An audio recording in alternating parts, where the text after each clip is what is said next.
What are the chakras in relation to non-duality? So a lot of you might notice that I talk about the chakras throughout the live stream.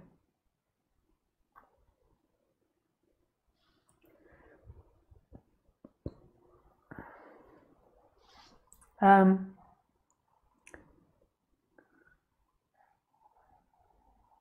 that I bring up the chakras. And chakras and auras and all this information is really complex, and it's not as simple as I make it sound, but I just try to put it in really simple contexts in the live streams and when I do retreats and one-to-one sessions in order for people to get to know their body better. So non-duality, first of all, and then I'll move on to the chakras. So what is non-duality? So non-duality is the presence that you always are, right here, right now. It's that which is looking out of your eyes, and it's totally empty. It's not a thing. It's not the body. It's not your name. It's not an idea. It's not a feeling, a sensation, an emotion. It's not anything which you take yourself to be. That's all dual. That's all in the dual world. It's non-duality, not two-ness. And when there's a disidentification with everything that you identify with, then it's seen that this reality, this moment, has always been non-dual, has always been oneness, not divided, not two, not subject-object, that right here, right now, there is one energy looking at themselves. And some people call it consciousness, some people call it a beingness, aliveness, presence, this moment, love, grace, God, mystery, not knowing. Like, people call it all different types of things. And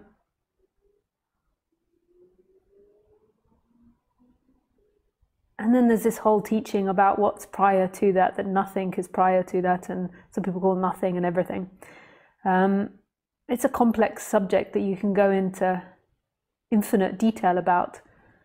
You can't really pin non-duality down into words, because guess what? It's prior to words. Words aren't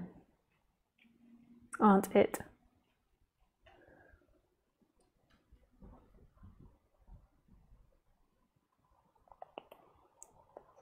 You're a good girl, yes you are.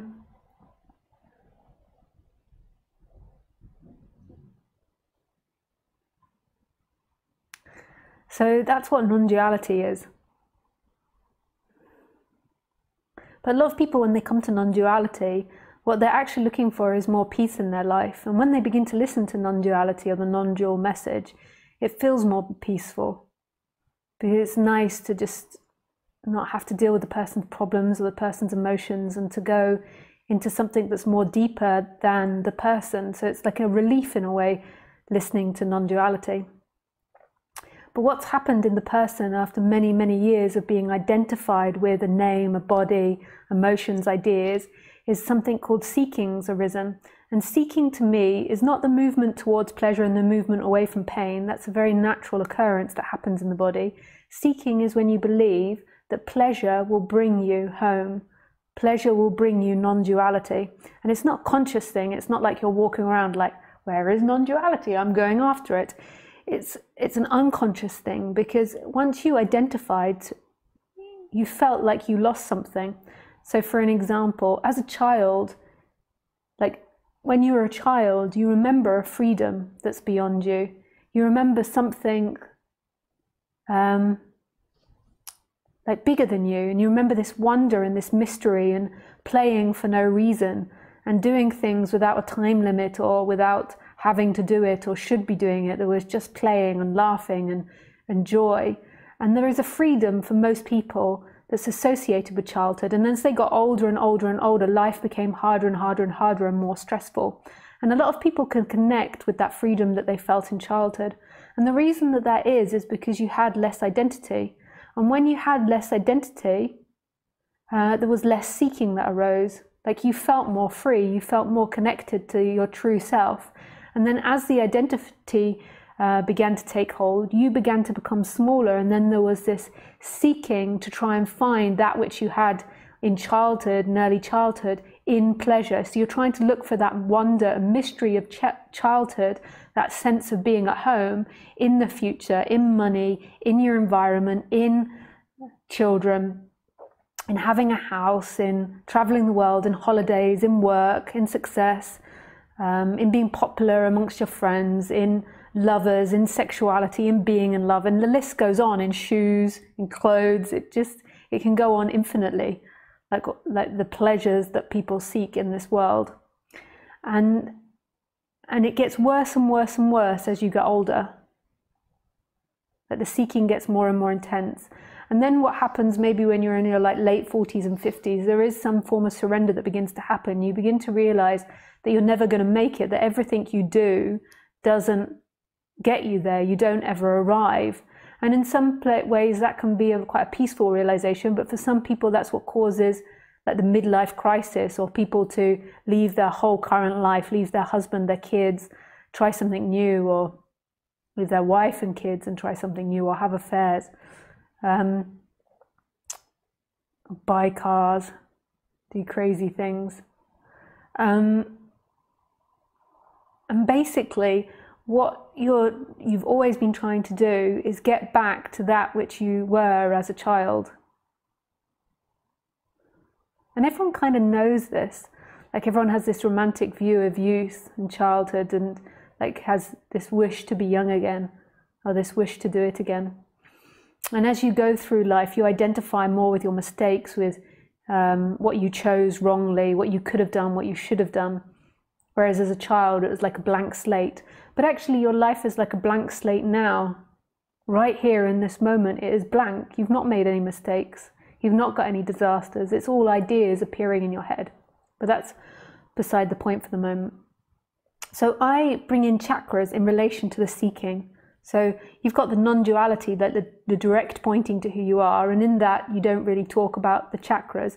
But when I talk about seeking, I talk about the chakras, and I get people to feel this. Now, we're always going to have feelings. We're designed to have feelings. So if a lion runs at us, we're designed to feel fear and to run away from it. If we don't have a home for a night, and if we're in a vulnerable position, we're designed to have anxiety to propel us to change that heightened level of fear that comes with not having a proper home to sleep in, or not having enough food to eat, whatever it is. So we're designed to have feelings. Some people get this romantic idea that I'm going to get enlightened and I'm never going to feel again. Some people don't feel their feelings and have no idea what I'm talking about when I talk about chakras or feelings. So we're all designed to have feelings, and I believe, and a lot of other people believe too, that these feelings occur in particular chakra places. So let me give you an example. When you've been heartbroken, you feel it in the heart. That's why it's called heartbroken. So when you feel not loved or unloved or lonely, or when you feel like really in love or great excitement about something you've done or going to do, or something someone's done for you, then you feel that all in the heart area. And we have words that describe that, like heartbroken. We have these arrows of the heart, arrows going through the heart, which means being in love. But that we know, we very much associate this symbol of the heart with love. Then, so we've got heart chakra. We've also got this throat chakra. And a lot of people can actually feel the throat chakra. When you have a lot of emotion, it normally comes up like a bubble in your throat. When you feel really angry with someone, like they've done something really inappropriate and you don't feel like you can express yourself, it comes like a tension in your throat. When you feel lots of sadness, or you feel unlistened to, like tension arises in the throat. And a lot of people know that feeling because a lot of the time people are restrained at work or in their relationships. So obviously this one is all about communication. So this one's about love, and this one's about communication. Then we got the third eye chakra, and people differ on the interpretations. These are my particular interpretations of the psychologies of the chakras. So in the third eye chakra, we have the sense of self, we have imagination, the ability to see future and past, the ability to see what's not here, the ability to empathize, the ability to be imaginative and creative. And it's also obsessive thinking, constantly thinking about yourself, this sort of hard energy of just being in contact with this very rational area. Then we've got this chakra on top of the head, which is about connected to something bigger. So it's about being connected more to the heavens. So it's this feeling of being light and drawn upwards. And when it's closed, it's feeling heavy and pulled down to earth, like you're not connected to anything bigger. That's more a subtle one. And then as we go down in the body, so those are the top chakras, and they're all connected more with the air and the heavens. And then we've got the downward ones, which are more connected with being human and earth. But they're not just earth chakras, they're water and earth and fire, I think. I think it might even change in different systems, but that's not the point. I mean, like, they're more human chakras. So you've got the solar plexus, and that's just here if you can't see, so at that point of your rib cage. And the solar plexus, we also know this. We know that when we get anger, it can be here, like this fire that comes up, like snappiness or anger. And it might be harder to detect this one, but it's also depression and lack of energy and inability to do something. And it's also wants and desires and making choices. It's hope and hopelessness and it's negativity. They've got a lot more in it. So this one is about wants and choice predominantly, this solar plexus. And that some people say the sense of self. Then we've got the Sacral Chakra, which is 4 fingers below the belly button. And we know this one again because we say, you know, when we're really scared, we shit ourselves.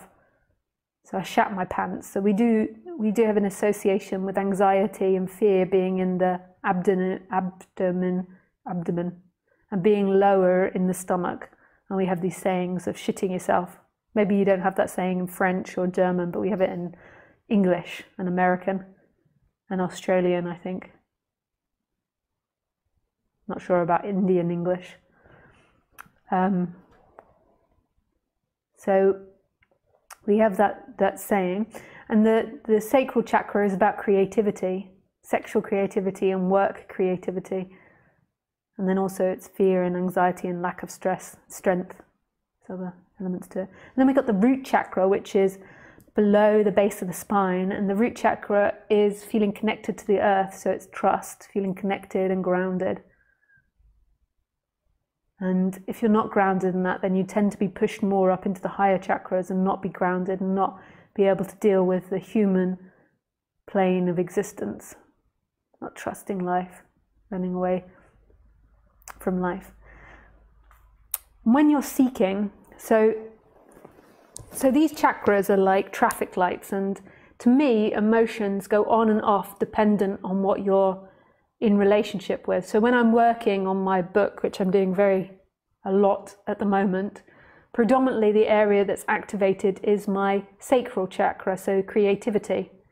And if I feel blocked, then that, like if I feel like I can't be creative, like some days you just don't feel like you can write, then it's like that one feels a bit more closed. And when I feel really like active and creative, it feels a lot more open. And we're meant to feel this.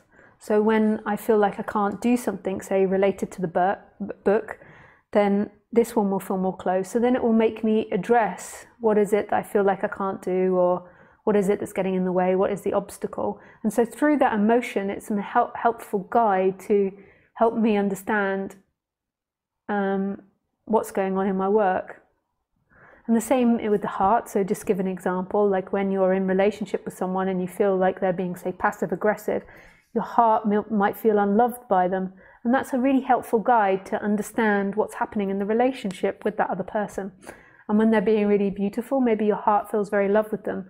And they're like traffic lights. They go on and off, and they all stay, to me, they all stay in the same areas.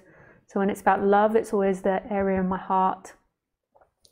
Now, if you're seeking, so if you're identified with being the body-mind, what happens is normally you're unconscious of what you feel. So you're totally unconscious of the chakra areas, and then you're seeking to complete the chakra areas without consciousness.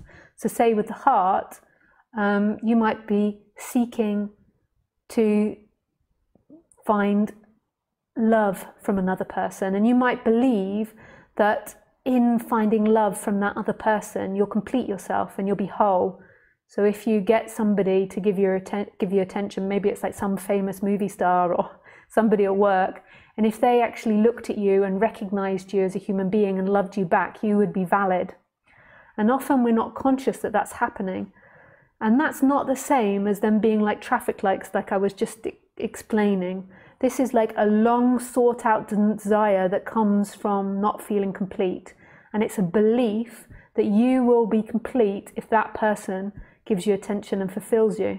And that's not the same as being present with someone and someone being rude to you, or having an argument with your partner in the moment and it being in pain. This is a different energy which is unconscious and it's affecting all your actions. So when you're around them, maybe you become very needy or you suck their energy and you're constantly showing off to them. But you might not recognize that. So you're like showing off. And then if anyone says that you're showing off, no, I'm not. How dare you? I was just having fun. Can't you have fun anymore in the office? You can imagine how it goes. And that can be from all. If you don't feel heard and then you're seeking, you believe it's not conscious, but you feel if you're heard, if someone hears you, that you'll arrive home, you'll finally get to the place that you need to get to. And it's not conscious, but it's a long placed out thought and energy. And it's like a seeking for the future. So you're constantly trying to grab it in the future and complete it in the future. And it's something that hums in the background all the time. And what it does is it makes all of the chakras in a way feel solid, because it gives you an identity that you're this person that does this or has this particular mission. And it sort of in a way makes you feel drawn to your body. It makes you feel heavy, like you're always putting and investing in trying to be something in order to be loved by this life, in order to be complete by this life, in order to not be afraid of this life. And it's a lie. It's an absolute lie that you're constantly living out day in and day out, and you're actually disbalancing your emotions.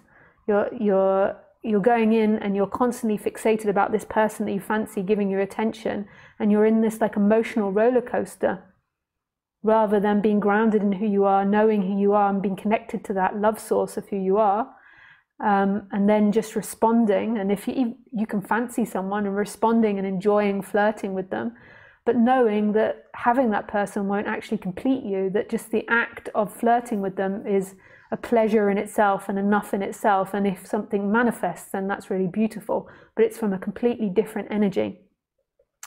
And I think it's important understanding the chakras, not because I think there is a you that's going to wake up, but because I think it helps settle down the body.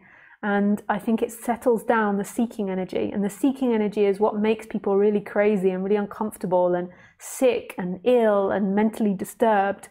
And that calms it down. And in doing that, then I think, in a way, there's more possibility of hearing non-duality, not because somebody does, but because somebody's not in the way so much. It's like this you, when you're totally identified and unconscious of your identity, it's so tight and it's so heavy. And as it begins to relax, there is something else experiencing here that's totally free.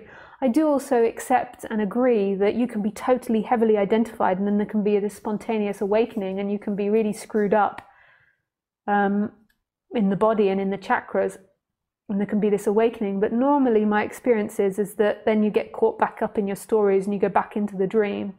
But not all the time. Sometimes it's just like, pfft, and it's over. Everything's been seen. But normally this happens simultaneously with waking up, a relaxation of the person. And this is why I talk about the chakras. And I still am learning about my chakras and learning about my body and learning about my karma. But I don't think, there always could be seeking. It's impossible to really tell, I think. Like when there's really strong seeking, then it's easy to tell, but maybe it's harder to tell. Like I'm open to whatever might be happening here, but it doesn't feel like there is this really strong belief that, or energy that anything is better than what's happening. Like this is what's happening. This is what's happening. And what else is there? Like even if, like my book that I'm working on really hard at the moment, that's what's happening. Like, I envision it being completed as an exercise for positivity and inspiration, but it's not actually about completing it, it's about working on it now. What a lot of you people in that camera might be doing is waiting for liberation, like seeking for liberation. And that's most probably the heart and the solar plexus. It's like this heart area of waiting for God to open the arms to you and finally let you back in. And then this solar plexus energy of like desperately trying to do something or feeling hopeless that you can't do anything. Let me just make sure that this is all still working.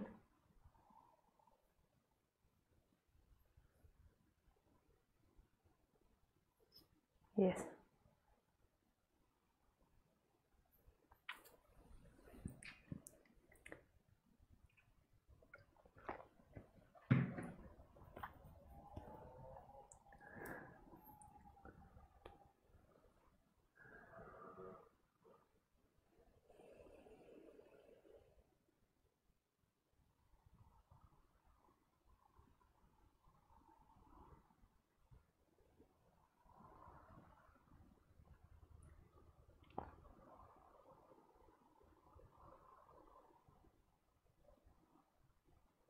Like, so let me give you an example, is that for some people that have been into spirituality a long time, you won't even question the fact that I sit in silence and just suddenly stop talking, just sit here and look at you.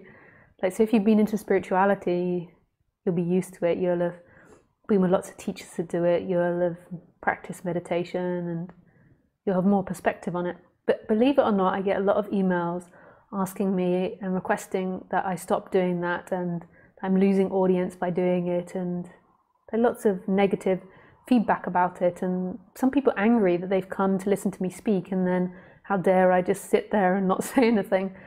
Like, and to them that's really real, and I can understand that. Like, I can understand that if you've spent like 50 years always living in this units of time, so always everything's got an allocated time to do something, and then they take an hour and a half out of their schedule to listen to non-duality and to learn about non-duality, and then I sit for long periods in silence, they feel like I'm wasting their units of time. You know, they're business people and they've got limited amount of time, and then I sit there in silence and don't inform them as to what non-duality is. But to me, what's being misunderstood in that, what's being misunderstood in that is that they really take that to be a truth. So in that, there's a solar plexus activated. So the solar plexus is about action and wants and desires. So they want something to happen in order to get something. And then there's this seeking, this belief that they have to get there, and it's important to get there, and their time is important. And then there's this unconscious seeking. And then when I don't speak, or I mess up the stream and I'm like 35 minutes late, it wasn't all my fault. YouTube has changed, but I also take responsibility that I got the keys wrong. Yeah, and I think YouTube's got programming. It's not like, but that's beside the point. So I'm late, and also I sit in silence, and this gets activated. They feel disempowered by that, and I've taken them from something, and they're not conscious. And then what it begins to produce in the brain is thoughts about what I've done to them. Like, what a rubbish teacher, how dare she do that, she's wasting my time, who does she think she is, she's not professional. There's so many better teachers out there, why am I wasting my time with her? And it produces all these unconscious thoughts, and they take that to be the truth of the reality. That's the way it is. And that way of thinking, to me, is a side effect of seeking. The truth in the moment is there is discomfort in the solar plexus. There is a feeling that you're wasting your time, which might be valid or might not be. Like, we have these feelings in order to investigate our environment and to change things or not change things. So that feeling comes up. It could be that it just comes up because they don't really understand what non-duality is, so it's not a true thought. But that feeling arises, and there's nothing wrong with the original feeling. Like, our feelings are there to inform us and teach us about things. But then it goes on to an elongated story, and it begins to make you feel bad. Like, it feels bad telling you that somebody's wasting your time or doing something against you or doing something bad. So your body begins to shrink and feel uncomfortable. The more it feels uncomfortable, the more that you want to escape this moment, but you don't want to be here.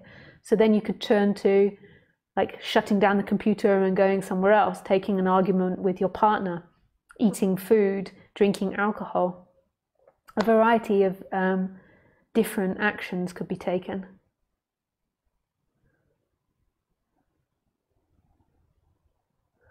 And this happens in your whole chakra system, so dependent on which one goes.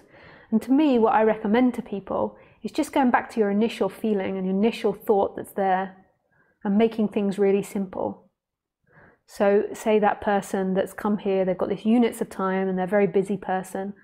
So their feeling is that their time is being wasted. And just feeling that, like what it feels like to have your time wasted. Just going deeper into that, because I don't think that's your original feeling actually. I think there's something deeper. So what does it feel like? It feels like anger to waste time. And then you go deeper than that anger. So why are you angry about wasting your time? Because I haven't got much time and I've got too many things to do. And what's the problem with not completing all the things you do? Because I'm going to get in trouble if I don't complete everything. And what's going to happen to you? I'm going to get punished. So it's not really related to me in this instant that I'm describing, like if you go deeper and deeper into your feelings. So the feeling actually is vulnerability, that you're going to get punished or something's going to be taken away from you. And just letting that feeling being there, just acknowledging it and really letting it in. And then exploring, so when you've really acknowledged it and you're not trying to get rid of it, exploring what is it that feeling wants.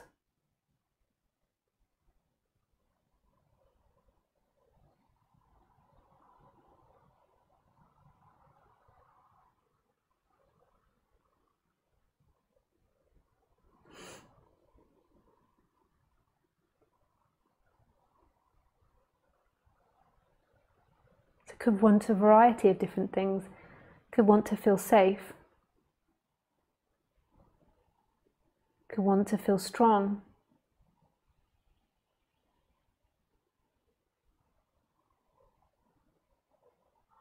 It wants to know what non-duality is. And then rather than looking at it from a victim perspective, like you don't know what non-duality is, like look at it from a positive, that you're learning non-duality. Just feel that positivity, that you can understand this and that you are learning it, like you're doing it. Just sitting here and being in silence and exploring, and it's a happening. You are learning non-duality.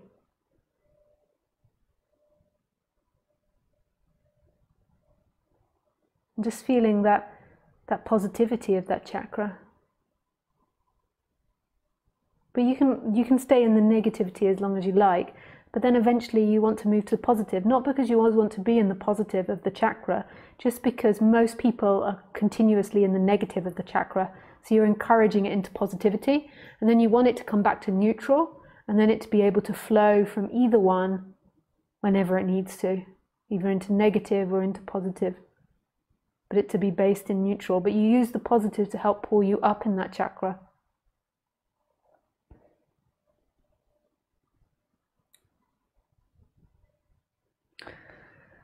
So that is the long introduction about the relationship between the chakras and non-duality.